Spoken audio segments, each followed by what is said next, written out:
Hi there. Welcome to another edition of the Roundtable Debate with Kevin and Cullen, friend co-host who today is going to help me, well, help everybody. I think that's what we're going to do. We're going to We're try and out to help save the world. Yeah, we're going to save the world one news article at a time. Today, what we thought we'd do is just pick an article at random, the free access article that anybody can get access to. So CBC, of course, is the perfect choice since we all have access to it.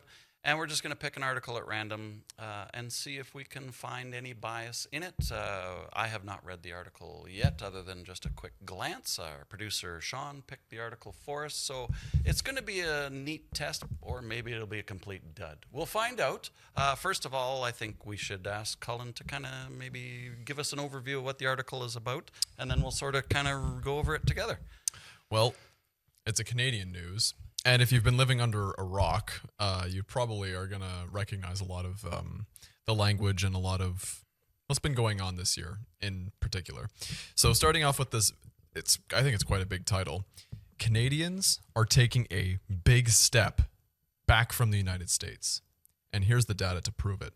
So before you go any further, of course, I got to stop and ask you, what does that title mean to you? Canadians are taking a big step back from the U.S. Just your kind of top level evaluation. What do you think we're talking about? If you were just to look at that title, you could look at it as, is it consumer? Is it travel? Is it both? Yeah, if you're just to see that title, it's hard to pinpoint exactly what they're talking about. This article goes into that, but The only thing I'm taking away from the article's headline is that sense that we are separating, right? So there's Canada and U.S. We've always in our minds we've always pictured us, very close together, very allied. And now this article is saying that has, something has happened. So I like the. I like that it implies there's separation occurring, but what I don't like about it is that the further away you are from your friend, the closer you are to your enemy, right? So I don't like the insinuation that Canada and U.S. are getting closer to becoming enemies, because stepping back from somebody kind of gives, if I take a step back from somebody, it's probably not for a good reason, right? But sorry, just to what you said, stepping back from your friend is stepping closer to the enemy, To your enemy. to your enemy. To your enemy. Isn't that not a false dichotomy? Because if you're stepping away from a friend, couldn't you just step closer to a different friend? I.e., maybe Europe in this case? Or did I misinterpret what you're saying? No, I don't think you did. Actually, questioning it is good because it helps me kind of get it straight in my head. It's a saying where in order to stay friends, we have to stay involved in each other's lives. And then the more you separate out of a life, somebody else's life, any relationship, any relationship, as you separate that relationship, you're becoming closer to being divorced, right? Like it's a process that we're going through, and this article is saying we are now in that process of heading to divorce, right? We've taken the first step. We've got to hire a lawyer. That's the worst part. No. Yeah. So we have this big title, and now, again, if you're to look at that title, is it financially? Is it travel related? This gives a little more of a context in the kind of subheading. Travel is cratering, exports are down, and consumer habits have been upended. Oh my! So Goodness. we're already using a lot of big words. There. adjectives. Yeah. We've used a lot of big words. We're using cratering and upended. Yeah, and great choice or great pick. Why do you think they used cratering?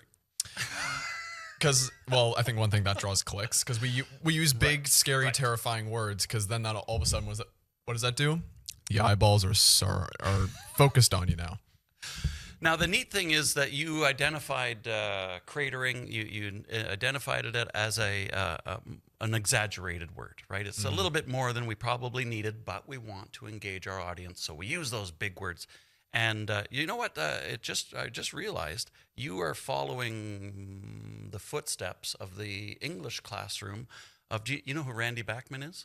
Of course I knew. Well, his cousin used to be an English teacher, and this is the exact class that he walked us through. He picked a random article from the day's news, and we just read it word by word. And he stopped at every word and said, "Why do you think they chose that?" And then we went. So you're basically living my life back in my high school days. So let's keep on going and see if Mr. Backman put me on the right path or not. And his brothers sang about American women. Oh yeah, that's right. Totally did. Weird. Okay. Also, this article was posted at 3 a.m. in the morning. Do you have anything better to do at 3 a.m. in the morning? That's very Trumpish. I would sleep. I would sleep unless maybe, you know what? I'm not going to name and shame who posted this, but sleep at 3 a.m. It would. It's a public article. You can name the author. John Paul Tasker from CBC News. John, Tasker. go to bed. Go to bed. Okay. Months after U.S. President Donald Trump started talking about the 51st state and tariffs, data shows many Canadians are still avoiding U.S. travel and goods. So now into the body of the article. Well, let's talk about that for a second. Just could you read it one more time? Months after U.S. President Donald Trump started talking about the 51st state and tariffs, data shows many Canadians are still avoiding U.S. travel and goods. Interesting that he said still, but I guess he means months after it started, that it's still continuing. So he's basically trying to let us know that we are having an effect on American economy through our boycotting and our lack of travel. Maybe he's trying to insinuate that we're having an effect on the American economy. Maybe this article will go into that. I don't think we are. I don't think we are. I don't think we can lay that much of a dent in them, even though we are very close trading partners. Yeah. I don't know if we honestly if we could really put that much of a difference, but maybe this article will prove us wrong. That's true. Okay, let's let's go into the body of it. Let's get into her. Sorry. Just whacked the table, but I would say to the audience, get cozy. Put on your pajamas and get your blankets because this is going to be a long article. We're only going to read like a paragraph at a time. In the weeks after U.S. President Donald Trump sparked a trade war with his punishing tariffs, Prime Minister Mark Carney said Canada's old relationship with the U.S. would be over soon. And now there's some hard evidence that this is indeed happening. So, okay, automatically I want to say, so Canada's old relationship with the U.S. So this is obviously, so now we're using this language of we're now going into a new era. We're going into a new era, apparently. But it does gloss over the fact that Canada and U.S. has been involved in many trade negotiations, many free NAFTA. trade. Well, right. This is twice. To frame it as a new problem. I'd say it's a new problem. It's taken on a new form. Well, as problems always do.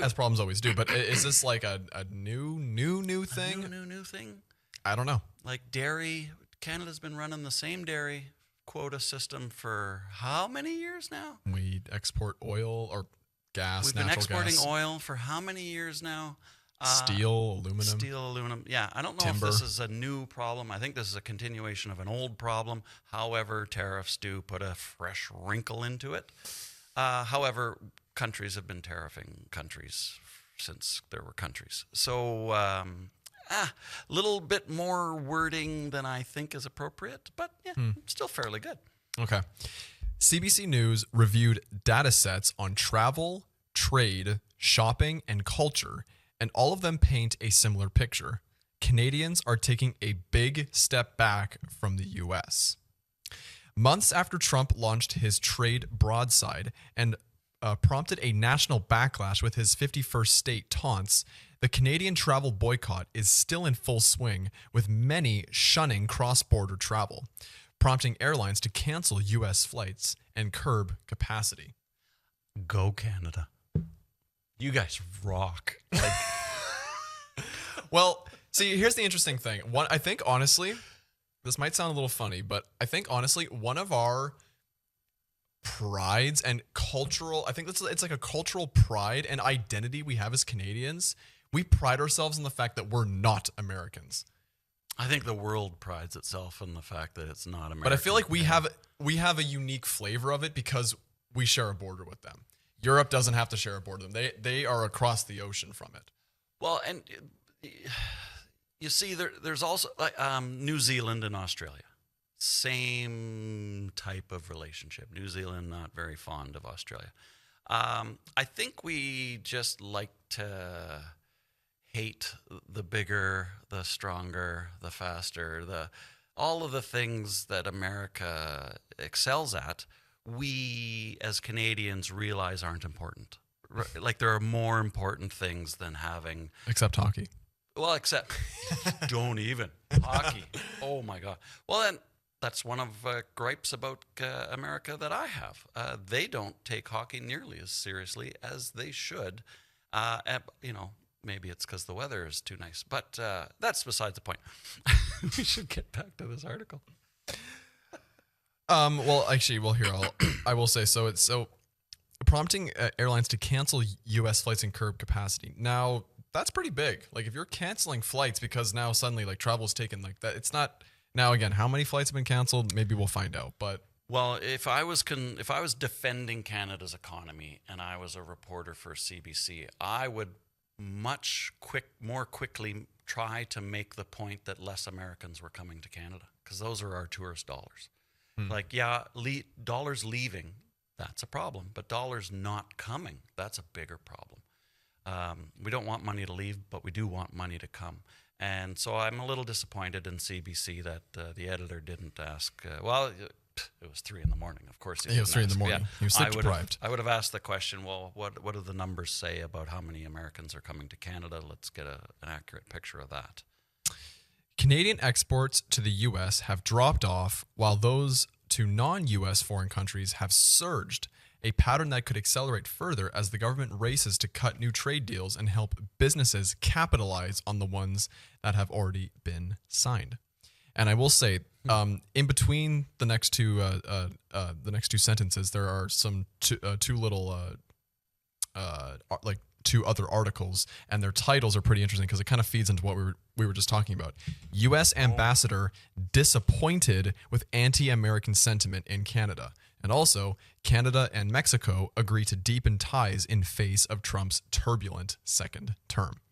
So it's all a part of the same conversation. Well, and that's interesting because the U.S. basically just declared war on the Mexican cartels. So now Canada and Mexico are getting friendly. I'd have to look into that. That's interesting because if we're going to war with cartels, then I'm not sure what on the world stage how U.S. and Mexico are getting along right now. And well, it's always been bumpy. Yeah, I'd be interested. We'll put it that way. It's always been bumpy. Well, the paragraph you just read, though. So Canadian exports to the U.S. have dropped off, while those to non-U.S. foreign countries have surged. Right. So that is a little bit disingenuous in that he has not talked about all of the tariffs that China has put on Canada. Like to say that we're surging with our other countries, are we? If they're putting tariffs on us, can we really call it our biggest trading partner? But China is only one example, though. I mean, we have the entirety of Europe that's like pretty much... Everything we make goes to China, percentage-wise. I'm not saying everything, literally. But our economy is tied to China in a way that cannot be denied. So to not mention that there are other countries that have tariff issues with Canada, just like the U.S. has tariff issues with Canada, like he's going out of his way to make U.S. look bad, which they are, don't get me wrong, but China's also bad. So to make U.S. look bad without giving China an equal mention, is it a little bit pointy-fingery at the US? I think the easy answer would be, I suppose it's because we share a border with the U.S. China's across the ocean. It's not as fresh in our... So it doesn't hit you. It doesn't hit you as hard. Right. So it doesn't hit you as just hard. like you said, we're going after clicks. So this is another effort to get us right where it is close to home. Because again, we pride ourselves on not being American. So when we like to see some anti-U.S. propaganda, we all are just chomping at the bit. We're just salivating, like, oh, more, bring it out. But I think if CBC was to giving us an accurate picture of Canada's economic position on the world stage, The USA is just one cog in that wheel. right, They're not the cog. right. So to spend time beating up on the U.S. is absolutely appropriate, but don't It's a bit discount the it's rest a bit of them. disingenuous. Right. Just a little bit. The Grassroots Buy Canadian campaign has fundamentally reshaped parts of the retail landscape, with grocers scrapping some U.S. products entirely while adding dozens of domestic suppliers to fill the void. Now, I think that adding some domestic suppliers, could be more expensive, but I think it's good because it's from us for us. Yes. Now, At the core of it, that's good. Now, why? That's a whole other discussion. well, I watched a video saying that was titled "Why Americans Can't Manufacture Anything," and it was by a guy who worked at a tool and die shop, so fairly well versed in manufacturing. That's what tool and die shops do. He said it's absolutely legitimate that America can't compete in manufacturing with other countries that do it for much cheaper, and he said it is. He said it is a sad fact. However, it isn't the end of the world, because what America has positioned themselves as, or sorry, tried to position themselves, and what I think all nations should try to position themselves as, is innovators. They create the technology, they perfect the technology, but then they let somebody else manufacture the technology. And he says America can compete in innovation, in new processes, new designs, new ways of thinking, new engineering, and that the manufacturing countries of the world will then help enable that future. You know, we find the new stuff, they build the new stuff. And it seemed like a reasonable thing to say.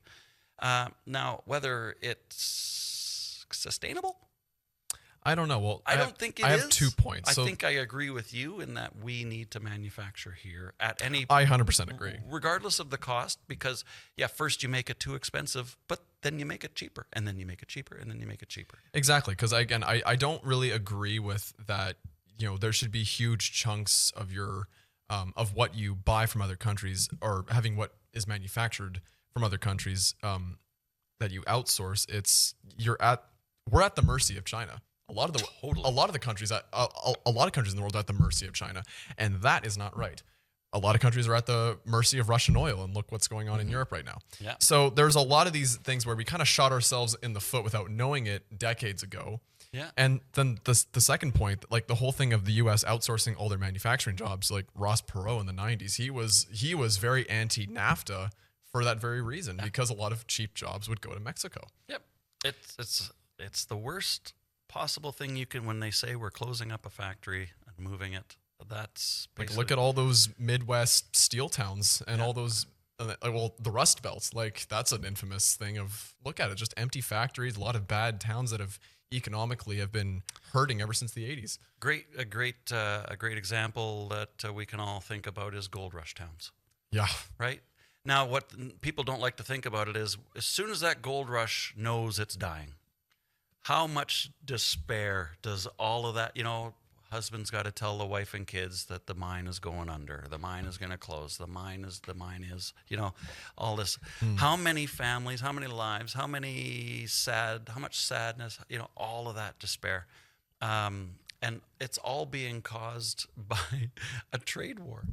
It's not even like a mine runs out of gold. What do you do? Nothing. But these little trade wars are all created little dust devils to try and keep us reading the news. That was another thing I was going to talk about. So you're more than welcome to prove me wrong on this one if I'm maybe not as informed. I think the U.S. has fallen behind long time ago when it comes to manufacturing domestically, because they've outsourced all that, whether you think that's right or wrong. So have we. We've Yeah. outsourced. But I would argue that the U.S. in some ways, when it comes to actually innovating and developing the technology at home, I feel like they're falling behind in that regard. Because look at all the computer chips. So that is Taiwan. Taiwan and South Korea, they have that.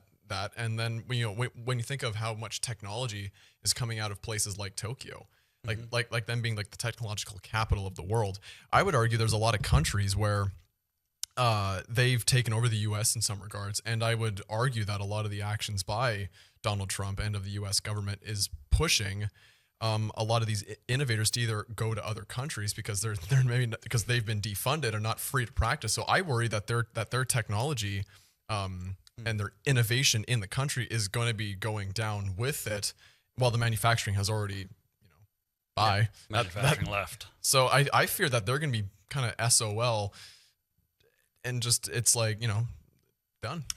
Well, the challenge then is like that guy was saying in the tool and die guy. He's saying that to stay relevant, you have to keep innovating so that you can keep engaging the manufacturing companies with fresh ideas. That way you stay relevant. If you make the best widgets in the world and I find a way to make an even better widget, I'm still going to use you to make the widgets, right? Like, because you make the best ones in the world. Sure, I thought of a better one, but you're still the guy to make it. So if you're South Korea and I'm America, that relationship can still continue as long as I keep coming up with better widgets for you to make. As soon as I stop coming up with better widgets, you're going to come up with a better widget, and then I'm out of a job. Well, yeah, I wonder. I don't know if like South Korea or Taiwan are actually coming up with these new chips and manufacturing them, or if it's the U.S. that's developing them and someone else. We just don't know that. We can't. The answer is probably out there. We just don't have that answer. But maybe let's center back to the article. You could see who registers the most patents. Sure. That's a top level way of kind of getting some more information. Sure. Okay, back to the article. There are even signs that Canadian cultural consumption patterns have shifted in the wake of Trump's economic assault, with viewership and sales up for homegrown content. Canadian authored books in particular are getting a big lift. Now, I suppose we will see the numbers later, hopefully, but I think that actually is good. Like supporting art and culture from your own country instead of just kind of mindlessly always importing in other countries. I think it's always good to bring up your own country's culture. I suppose. Can you read it one more time? I don't know why I don't like it. There are even signs Canadian cultural consumption patterns have shifted in the wake of Trump's economic assault, with viewership and sales up for homegrown content. Canadian authored books in particular are getting a big lift. Yeah, I don't know if you can tie it. I think it maybe that's why I don't like it. I think he's tying a long-term trend to a short-term event. And I don't think that is quite... I don't think... It's risky. So, again, maybe we can get the numbers later that this person says they have the data to back it up. But it seems to be that this is a broader trend that's been occurring over the past few years. And it's conveniently tied into what's been going on this year. But I didn't know the clock was going. We were so focused that we just forgot. That's fine. Of course, I'm just reading along as you're talking. But I think, I think you're onto something that we've tried to put a short-term event and use it as the reason for a long-term. Yep. Yeah. Okay. Another CBC trick, I suspect. Well, sorry, I want to say, because this I also find very, very interesting. I mean, this is a bit of a jump to a new topic in this regard, but polls suggest support for some Canadian institutions is also on the rise as more people shun U.S.-style republicanism and back the monarchy, especially after King Charles's high-profile visit. Now, that is something. That's something. Wow. Throwing the monarchy into any conversation is fraught with disaster. God, these tables. I suspect that if we asked AI to tell us what the split is between monarchy lovers and monarchy haters in the country, I think there has to be more people that probably don't like Where do you think that would But land? I feel like there would be a lot of people. I think there would actually be a sizable chunk of people who are just like don't really care. They don't care. I feel like you might have more people in this country either way that are either broadly fine with the monarchy or don't really care, more than people who are like strictly pro-monarchy or strictly anti-monarchy. I think I was pro-monarchy when we had a queen, and now that we have a king, I'm anti-monarchy. because I loved having a queen, but I could. Well, I mean, it was the I queen could that take all of her- us knew through our lives. Yeah, there is right? that, but there's also just a dude on a throne. Give me a break. I want to see grandma on the throne. I don't want to see grandpa on the throne. Wait. Why? Because grandmas are cute and cuddly, and they make us apple pie and give us muffins. Grandmas are great. Was Queen Elizabeth baking pies for Canada? You're telling me the queen didn't know how to bake a pie? I'm not saying she didn't know how to make a pie, but was she You just giving pies just to better Canada? Be careful about what you Like, say did- about the queen there, Mr. Cullen. No, so like when Queen Elizabeth met with, okay, hold on, let me see if I can think of it. Okay, when she met with Diefenbaker, Pearson, Trudeau times two, Mulrooney, Clark, Chrétien, Martin, and Carney. Not Carney. She was over at my house the other day. Did she not come over? She's dead. I'm not talking yesterday, literally. I'm saying like when she was in Canada for all those visits. She was But over. did she, when she met all those prime ministers, did she make them all a pie? She made me a pie. I don't know what your problem is. Holy crap. Okay. So anyway, If you don't love the queen, you're not a real person. Now, what if you don't like the king?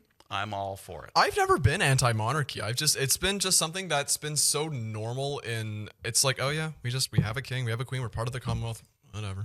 Yeah. They don't have any power over us other than the Governor General, which is a very, Well, they almost every single request that we have from the Governor the Governor General is granted anyway. So it's like it's a largely irrelevant that I don't really, and I think it'd be more expensive for us to be a republic as opposed to a constitutional monarchy. So I personally don't really care. no, I don't think anybody does care, and that's fine. The thing about having a king, it's a figurehead. Yeah, But I exactly. think It's a figurehead. I suspect they do have a lot more power than we at our level see. Maybe.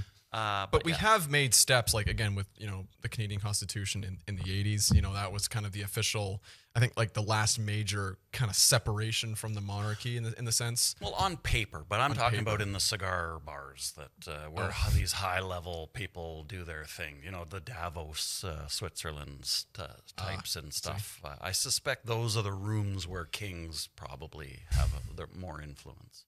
I suppose again, maybe hopefully we get to see these numbers soon. But what I suspect in this one, because I think a majority of the country is either just fine or doesn't care about the monarchy.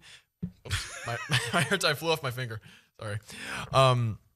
I suspect like that big chunk of people who don't care, like a bit of that don't care went down in favor of the we support side. It's probably a small shift. Probably a small shift. However, it is a contentious issue. So for CBC to assume that everybody is a monarchy lover, That's it's too a far. little bit of an overreach. So I think we're having a bit of like exaggeration or like a slight stretch of the truth. It's true, but a bit of a stretch. I think you're exactly on to the whole point of today's media is that they stretch the truth as far as they possibly can get away without with. being factually incorrect. Well, here's I mean, another. some do, but Now here's another interesting little factoid. Section 161. Yeah, Section 161 of the Criminal Code. Gone. You know what Section 161 of the Criminal Code said? It said if you're in the media, don't tell a lie. And they got rid of that law.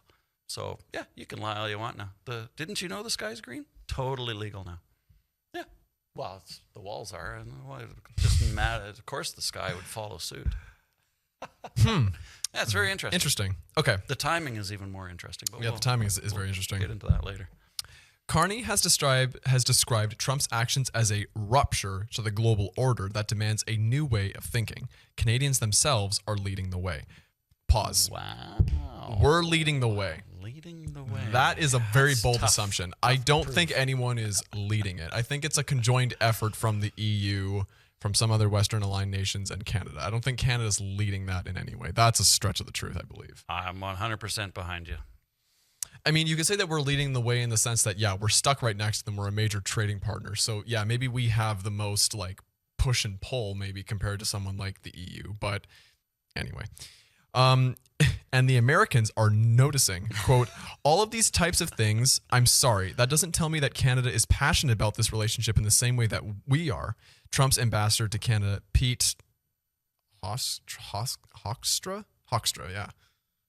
Hoekstra said this week, Pete Hoekstra said this week, quote, all of these types of things. I'm sorry, that doesn't tell me that Canada is passionate about this relationship in the same way that we are. Okay. And automatically this guy sounds like a douche. Like, I'm sorry, are you that clueless to what is like, he's living under a He's rock. an ambassador. Of course he's clueless. He's That's clueless. where they put He hasn't- clueless people. They make them ambassadors. But seriously, this morning he's just like, well, why is everyone so upset? Yes. Why is this happening? Like, Just enjoy your tea moron. and carry on with your day. Exactly. Go do something else. Go play golf. Canadians are being so Go be like the tiffy. president. Go play golf the entire time instead of actually doing anything. Why is Canada up in a tiff? I like how he speaks with like a British demure. Well, a wannabe is. A wannabe, Yeah, yeah. a wannabe. A wannabe British demure. Okay. All right, We now- have numbers coming in. Moving on. So it seems like that's kind of the general overview of the article. Now they're starting to break it down one by one with the actual numbers. So, sorry, do you have anything else to add on to the body of the article before we move on? No, I actually I agree with the way this article trails off before switching gears into travel. That it's actually now it's becoming a more useful article in that it's kind of getting to the more the root of the problem. But Yeah. Now we're Okay. getting into the data. So now we're breaking it down. We have data. There's a graph in front of us here. Here we go. Travel. There is one area in particular where the Canada-US rupture has been most evident. Travel. The latest numbers suggest it's not just a slump. Canadian visits to the US are in free fall, months after some commentators said the boycott might be a blip. Okay. Go Canada. Go Canada. Oh my God. So let's see these numbers before we draw any conclusions. So, according to Statistics Canada data, the number of Canadian residents coming back from the USA by car in August dropped a stunning 34% compared to the same month last year. That's the 8th consecutive month of year-over-year declines, an unprecedented phenomenon outside of the COVID-19 health crisis. And it's not just day trippers going by car who are turning on U.S. travel, as it was in the early days of the boycott. The number of Canadians returning from air from the U.S. fell 25.4% in August. So if you put that together, 34 plus 20, that's 59.4% overall when you put, and that's crazy. So we have a little graph here now. I don't know if I wonder if I can zoom this in and kind of show this to the Canada. To the camera. God, what language am I speaking? So I it's don't a know pretty if good the trip. camera. Oh my. We're clumsy today. So I don't know if you can see that or not. There you go. So in red there, that is August. So hold on, I'll read for you. So it says Canadian resident return trips from the USA by automobile from August 2019 to August 2025. So the tallest metric is over here on the left side from 2019, which is just over 3 million Canadian resident That was return everybody coming home for COVID. trips. Everyone came. 2019, that's what they were doing. Well, but that was in August. That was before anyone even knew about COVID. Oh, we knew it was coming. Did we? Yeah, it was on the news. In August 2019? Wuhan, yeah, where the original outbreak happened. That was in December, not August, I don't think. Well, obviously it didn't all happen in December. We built up to it. Okay. So yeah, so you can see 2020 and 2021 are down, but then in 2022, 3 and 4, it started to go back up, and then you can see that in the red this year it's down. Like it was parallel with 2022, which was when we were just emerging from the worst of the pandemic. So interesting. Yes. And it's neat how, through the lockdown, of course, we had very few trips. Lockdown continuing, the trips started to go higher. And then as COVID waned, trips got... Yeah, then 2022 to 2023, we went from just under 2 million to close to 3 million. So we had a huge jump there. And then a slight higher jump in 2024, then 2025, Yeah, right back to down. 2022 levels. Yep. And I mean, I can't thank people enough. We have to do something about to maintain a Canadian identity. That's a great way to do it. Like to give the middle finger to the States and say, well, fine, we're just not going to spend our money there. Well, it's great. It's passive aggressive. It's perfect. It's perfect Canadian, absolute all the way.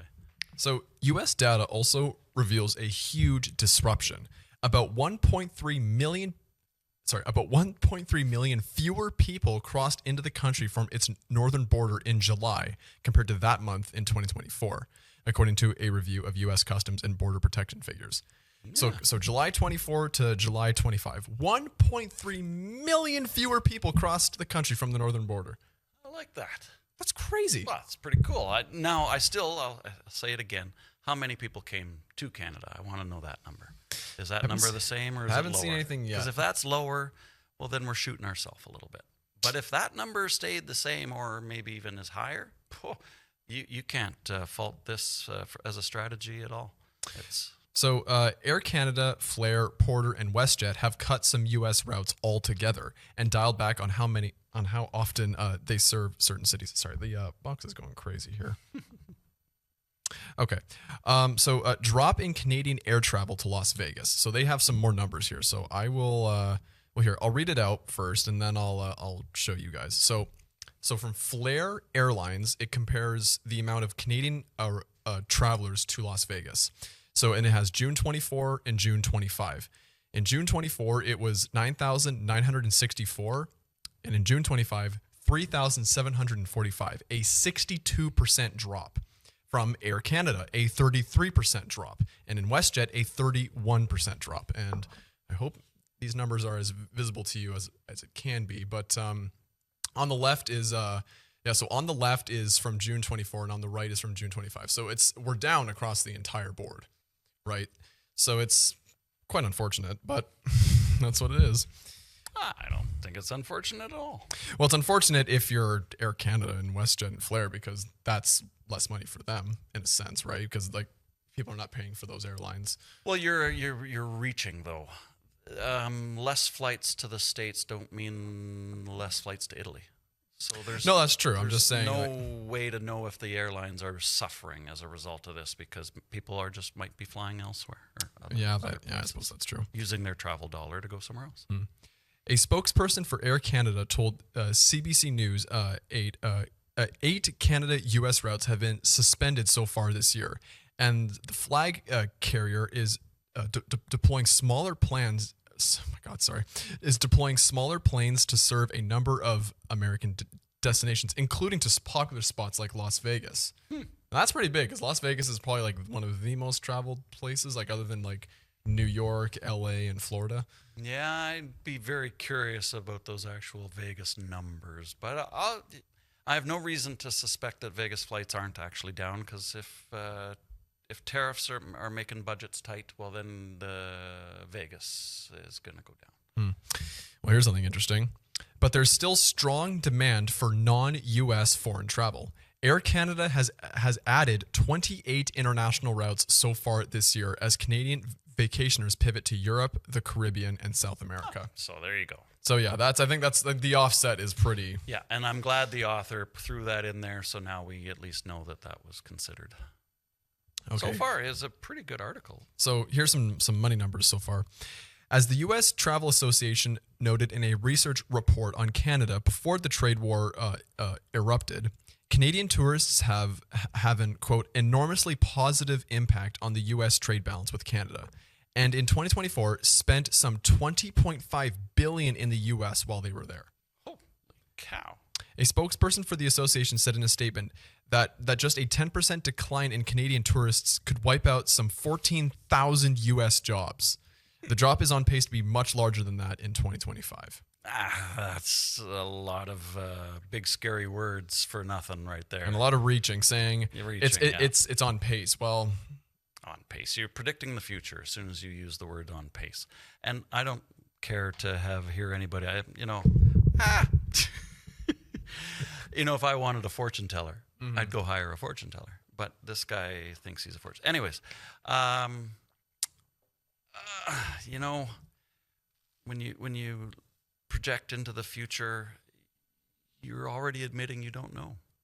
So why do it? There's trends, but yeah, you're making a prediction, and it could be 100% true or it could be 100% false. Yeah, and the fact that you don't know, basically, you've reduced yourself to a weatherman. I thought I was talking to a reporter, but turns out I'm talking to a weatherman. Sorry, I'm just looking at. Okay, so trade. Now here we are to trade. Now that graph looks pretty shocking at first glance. Trump's decision to impose tariffs on virtually all Canadian goods, with exemptions for those that are compliant with the Canada-US-Mexico agreement, has reordered the country's export patterns. According to CBC News, according to a CBC News analysis of Statistics Canada data, Canadian exports to the U.S. have dropped by about 2% this year, a figure driven in part by tariffs that have made those goods more expensive for American importers. That seemingly small decline is costly and works out to about a $5 billion hit in exports. So now it has a graph showing here exports to the U.S. in the amount of money. So in 2024, it was kind of just doing a bit of a standard up and down.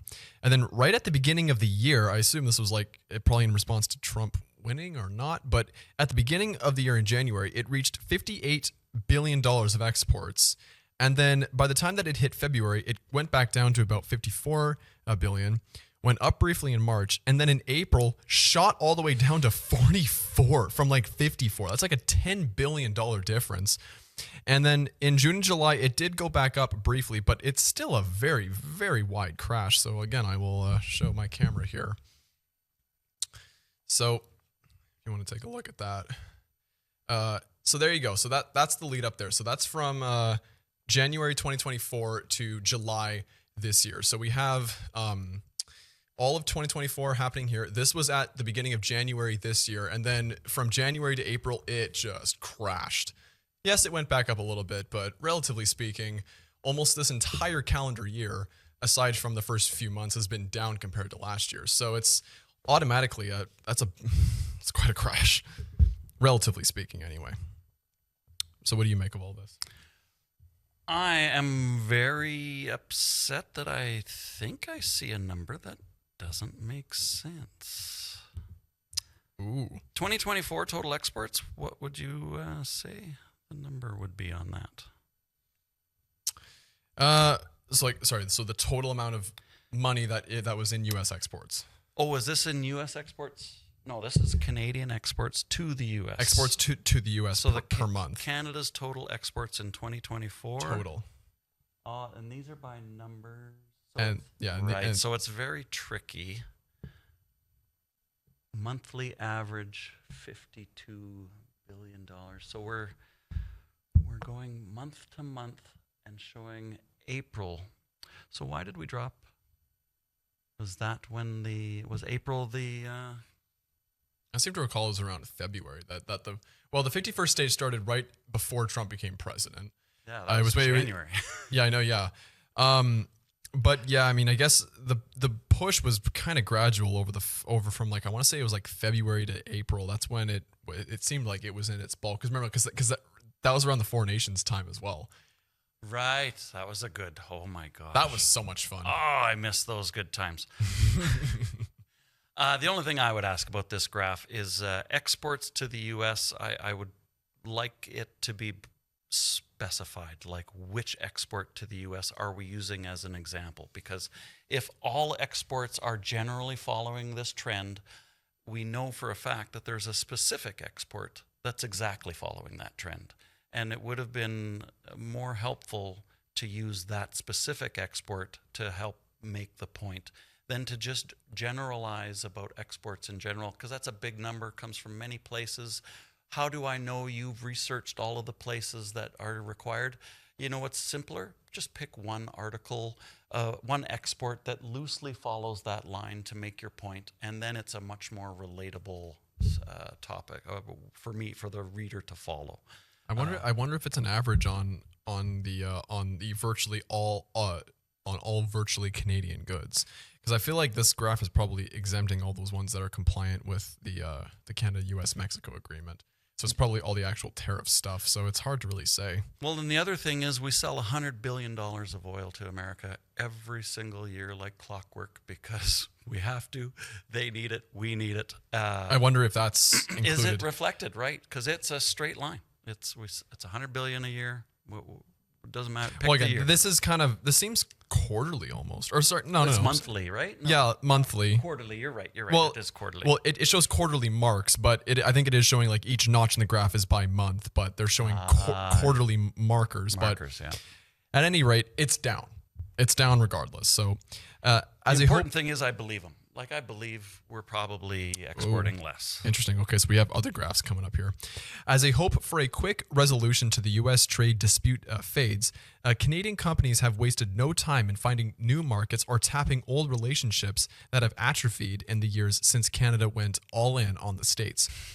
This year, the United Kingdom has emerged as Canada's second largest export market, not including the European Union as a whole, displacing China. Displacing China. Canadian exports to Great Britain and Northern Ireland have spiked by 63% in the months since Trump was inaugurated. So from January to August, September, 63%. And they're suggesting that China is lower than the UK because we ship a ton of coal to China, like incredible amounts of coal from Alberta. So it says Canada is sending more advanced technologies, energy, critical minerals, infrastructure, transport, and agri-food products to its Commonwealth cousin than in the past. I think we're selling them natural gas is what is going on. And I think UK used to get its natural gas from Russia, and now they're getting it from Canada. And I think, yeah, we're winning, and Russia's losing. That's great. Better for us. Better for us. Not sure if it's tied so much to Trump's rhetoric or not. Might be a Ukraine-Russia thing. Might be disingenuous, but we'll give it to him. Hey, Canada winning is a good thing. Let's look at this graph here. So same graph as from the United States, one that I showed previously. So this is from January 24 to July 25. Okay, so if you want to take my camera here. So it's okay. Oh, there you go. It's a little harder to see there, but so essentially it was kind of remaining at a steady pace, but then in the months from, well, see, it was interesting. Around February this year, it did go down, but from February to May, it was like an unprecedented jump. Like that's where that main jump is. It's come back down a little bit in the months since, but it's still pretty crazy at how it took like that big of an overall. I mean, again, even though it's down in the last few months, relatively speaking, that's almost higher than almost it was the entirety of last year. It did level back down a little bit, but I'm sure that we're doing, like it said, it did mention energy, and we are trying to market our energy. That is an ongoing government concern. So yeah, that does tie in with what I know to be going on in the world anyway.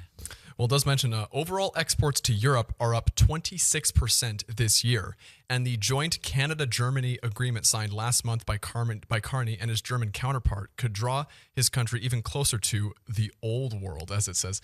Now that is an interesting term, the old world. Yeah, that's an ouchy word. Because when you say old world, you got to be a little more specific than that. Because what do you mean by old world? It doesn't sound good. The Second World War? Like, what are you talking about? Because I feel like when we look at what the New World Order is, it's kind of been what it's been since the end of the Second World War, with the United States kind of taking over as the sole great economy in the world once all the colonial empires kind of declined. Yeah. So if you're saying, I mean, who knows? Maybe they mean the old world by like the 60s. I don't know. But if they're saying to the old world like before World War II, that's a little. Well, it's vague. It's vague. It's completely vague. Yeah, Who knows? It's a poor choice of words, but hey, they're the professionals. Yeah. Canadian businesses are also turning to other Western Hemisphere countries to bolster trade ties. While trade with Mexico is off slightly amid the Canada-U.S.-Mexico agreement uncertainty, Canadian exports to Central and South America are up some 13% this year. Now, there's no graph to accompany that, but still, so he's really driving the point home that we don't need the Americans because we have so many friends in the world that we'll be just fine, which is a good feel-good story. I like it. Yeah. So again, just to be clear here, so what was the number that they said about the U.S.? Oh, they didn't really say. At any rate, U.S. is down. It's down by several billions of dollars, while the U.K. has gone up 63% in the month since Trump was inaugurated. Exports to Europe are up 26% this year. And Central and South America are up 13%. Sweet. Go Canada. So virtually almost all areas of the world, except I guess they're leaving kind of Asia off of that list. Interestingly enough, because again, with the whole thing with China and all the tariffs, it was kind of swept away. So I wonder if there's data there that doesn't really back it up too much. I don't know. I'm kind of pulling at strings here, but Yeah, I think Canada has positioned itself to fill in where Russia disappears. So when Russia is soiled as a supplier for energy, also as a country. yeah, as a country, they're looking for a new source. And of course, Canada has positioned itself as, here we are, you can buy our natural gas, it's real cheap. Which is, that's a great news for Canada. Keep up the good work. Shopping. Oh, Everyone loves to go shopping. oh my God. Not nowadays because everything's expensive, but I hate shopping. well, I like shopping when it's for me Yeah. and someone's buying for me. Well, yeah, there's That doesn't happen, always that. but that doesn't happen too often. Maybe when you're a kid, it's a little better. Okay. Kid's the best. The Buy Canadian movement has prompted big changes in retail too. A spokesperson for Indigo, the country's largest bookseller, said sales of Canadian author books are up 25% year over year. It's amazing. That is amazing. So, but again, is that the broader trend we've seen since 2022, or is that specifically, or was it a Yeah. broader trend? But this year, there's been a particular Yeah. spike in that trend. Prove there's a spike. It may just be a general trend. Our uptick is especially strong in stores where we started stickering all books written by Canadian authors in February, and the corresponding lift in sales was immediate.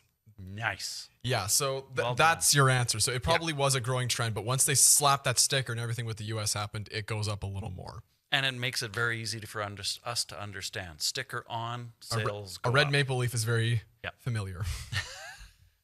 And also, sorry, I love I love this photo that I'm gonna have to show the camera again because it just makes me laugh. It's a shelf of a bunch of bottles of Jack Daniel, and there's two signs saying "Buy Canadian" instead. Love it.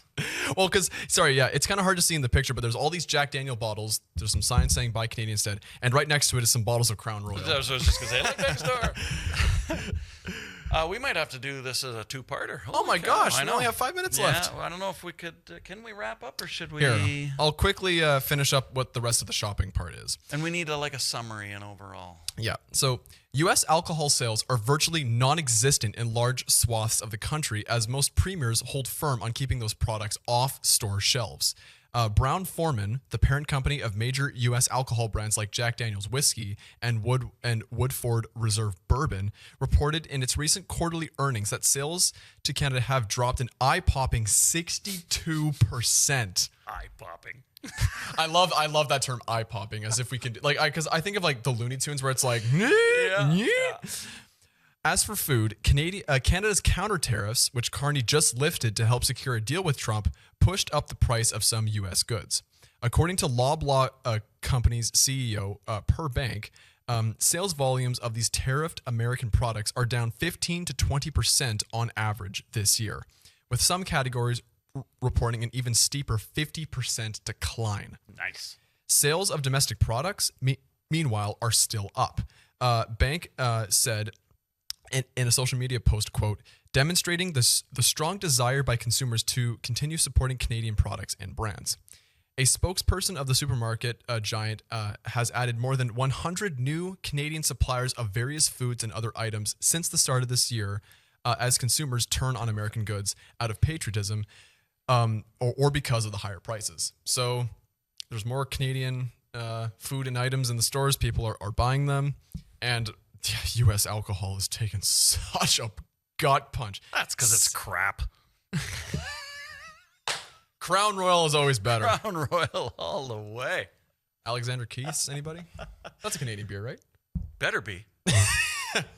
Sorry, let's do one last quick fact check. I thought it was like a Maritimes thing. Alexander Keith's Ale. It's a brewery in Halifax, Nova Scotia. Nice. Founded in 1820. So there you go. Drink Alexander Keith's and Canadian Royal. Yeah. Stay off of Bud Light and Jack Daniels. And then everything will be just fine. Drink Well, Canadian booze. This has been such a noteworthy episode that we are out of time. Yeah. So we can't talk about. We'll have to come back another time because it seems like if I scroll down a little more, there's some articles about. So there's some sections about culture. Yeah. And well, actually, then that's really it. But In I think- school, it was all week. Like we would just talk a little bit about exactly. one So line at a time. I know. So, final thoughts. What do you think? State of the world, state of the media in Canada, state of Canada. What do you? I think the part that I think I'm the most happy about is how we've managed to revive a lot of old markets, like how in the United Kingdom, Europe, Central and South America. So most corners of the world, at least the Western world, it's up. And it's good, and it is quite up. Yes, some of it's maybe a little reactionary in a sense, but I think it's good.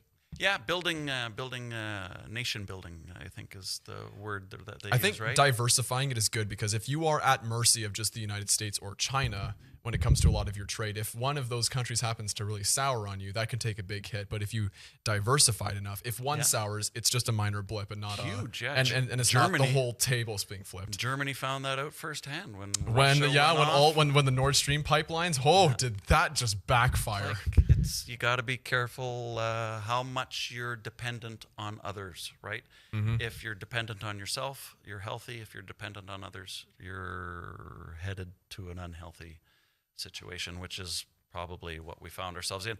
I love Canada's response by Canadian, by local, Be state. more self-reliant. Well, and travel at home. Exactly. Maybe There's some that's- really cool places in the Yeah. country. Go to Banff. Go to Totally. Drumheller. Totally. Go to Whistler. I was thinking of the word Whistler. Go to Vancouver Island. I thought you were That's going for beautiful. Winnipeg. Go to Winnipeg. Go see the Jets this year.